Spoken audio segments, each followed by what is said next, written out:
Hrvatske u mini odbojci za najmlađe kadetkinje, gradonačelnik grada Zagreba Milan Bandić primio je članove odbojkaškog kluba Olimpik.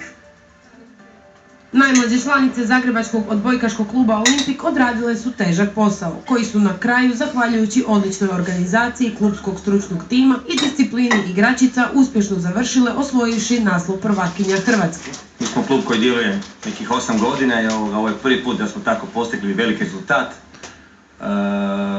Mi smo jedini klub u Zagrebu koji nije financiran od grada Zagreba u planu i programu javnih potreba, a postigli smo ovako dobre rezultate. Od kad je organizirano prvenstvo Hrvatske za te najmlađe uzrasne kategorije, to je za 6 godina, to ovo je prvi puta da je grad Zagreb ima državne prvakinje.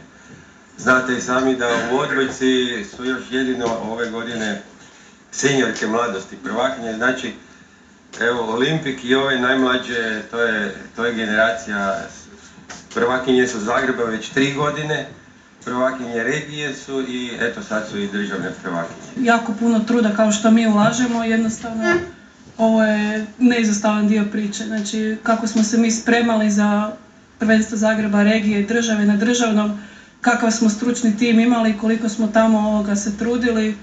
Jednostavno, koliko su cure dale sve od sebe, koliko smo mi dali sve od sebe, stvarno prekrasna priča.